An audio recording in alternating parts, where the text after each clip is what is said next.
Hey guys, Pro1701 here, and today I'm going to talk about 5 video games that I think deserve either sequels or a remake.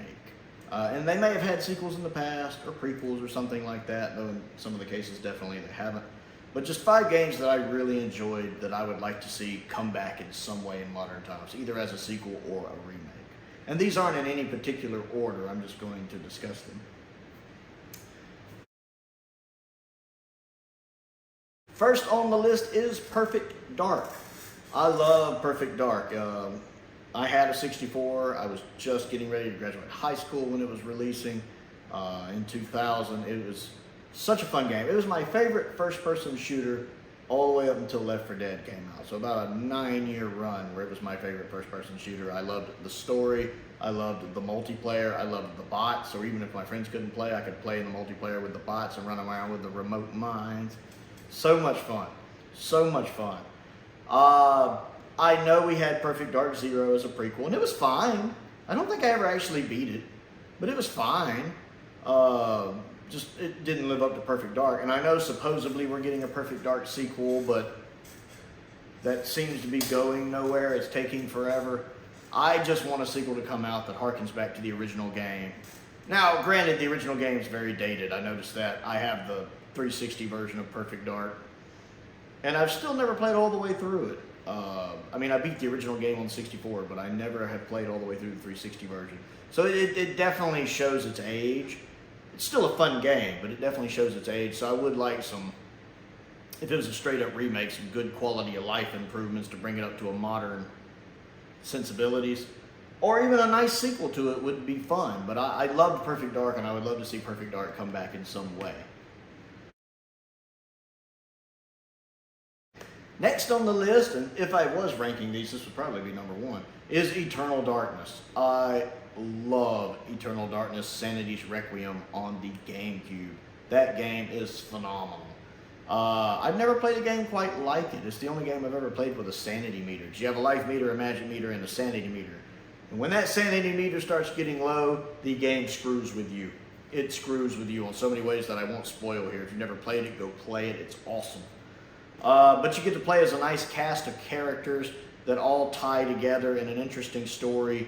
It really dips into kind of H.P. Lovecraft stuff there with different entities and beings. It encourages multiple playthroughs because there are different elements you can fight against. There's a choice you make at the beginning of the game between 3 artifacts, and that determines the predominant artifact you fight against in the game. And the game has 3 different endings. You get one ending after you beat one way, another ending after another way, and another ending after the other way. It's really neat. It's interesting, the nice cast of characters you play as and how you travel through. You don't travel through time, but the story takes place in different points in time as you're finding different pages to this tome of darkness, where you're basically reading other people's historical accounts, and then you play out those segments. And you get to see different locations at different points in time. It's a really well put together game. Does a lot of tension. The gameplay is really fun. It's always one I love to go back and revisit every handful of years. And then of course I like to play through all 3 modes, get all 3 endings. I love Eternal Darkness. If you've never played it, you're doing yourself a big injustice. It's a really good game. And I would love a remake of it, like a modern day remake of that. They would get my $70 immediately. I mean, if it was a PlayStation only, I'd buy a PlayStation just to play it. And I don't even like PlayStations, that's saying something. Next on the list is Rogue Squadron. The original 64 Rogue Squadron, and of course its sequels, Rogue Leader, which is arguably even better, and then Rebel Assault, or Rebel Strike, wasn't it? Rebel Strike, which is honestly not as great. But the Rogue Squadron games were really fun, especially the first 2. I enjoyed them a lot. They're still held in pretty high regard.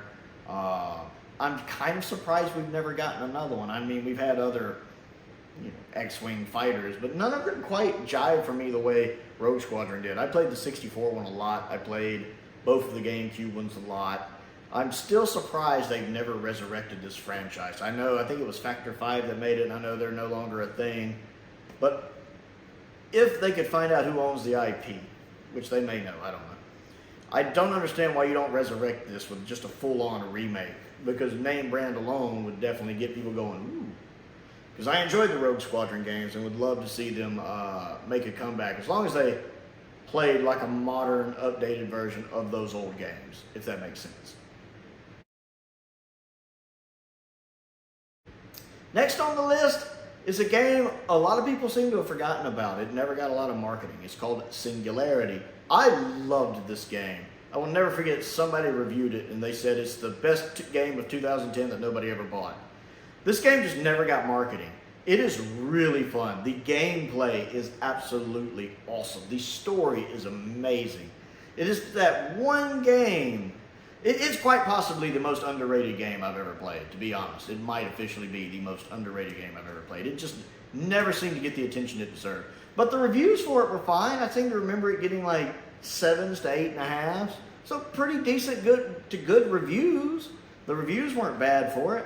It definitely kind of pulls a little, I understand, from BioShock. I never quite caught that. I like this game way better than BioShock. I was never a big fan of BioShock. The first one was the best one, but I never got into any of them. I loved this game, though. I loved the story. I loved the game mechanics. I loved being able to rewind things forward and backwards in time. I loved traveling back in time between 1955 and 2010. I love the butterfly effect of when you change something in the past, it altered the future, and which is what kind of sets up the problem in the first place. I love the resolution of the ending. I mean, there's technically multiple endings, but there's just one, I think, proper ending. I love how that resolves. It's just fun. It's another one. It's always frustrated me that it's not backwards compatible. You can't play it on your Xbox One. I have to break out my 360 and hook my 360 back up to play it. But it's so good and so much fun that it's worth bringing out my 360 to play it. So I would love to get like a remake or a sequel to that. Either one. They could do a remake and really play around with the tinkering with time bits, or they could just do a sequel to it. I would love either one. We probably won't, because I'm guessing it didn't do that well because it never got any marketing. But it's a shame because it is such a fun game, and I really think everybody should give it a shot if you like first-person shooters, especially some of them that make you think.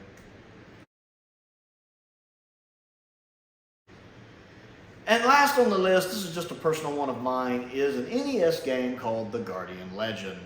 This is literally my favorite game of all time. I love this game. It was from the original Nintendo, came out back in around 88 or so. A lot of fun. It was kind of a cross between a top-down Zelda Explorer and a top-down shooter, like, you know, Galaga or something.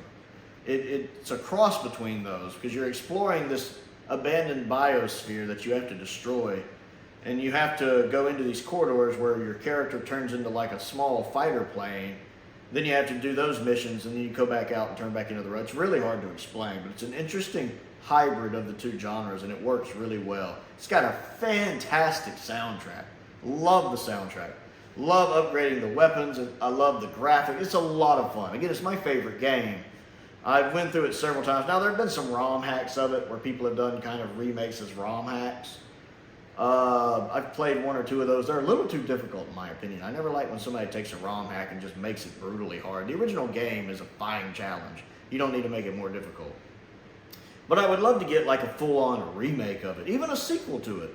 Somehow you could do a sequel to it, you could do a remake of it. I'd love to see what somebody could do with this game in 2023. That's definitely one of the ones I'd want to see, how somebody could remake The Guardian Legend today and what they would do with it. So that's my list. I want to know what you think. Have you ever played these games? If you haven't, give them a shot. You might like them. They're all a lot of fun. So comment down below and let me know other things to do. Don't forget to click the like button and the subscribe button. That helps me out, and I certainly appreciate it. I also have a Patreon if you would like to support me on that. There's a link to that down in the description below. I want to give a shout out to some of my top tier patrons, Stephen Crane, Colin Coney, and Finn Perkins. I appreciate their support, as I do the support of all of my patrons. I also have another channel that's kind of my main channel. It's called Another Sci-Fi Guy, where I talk about all things Doctor Who. If you're a Doctor Who fan, check that out. And most importantly, thank you for watching.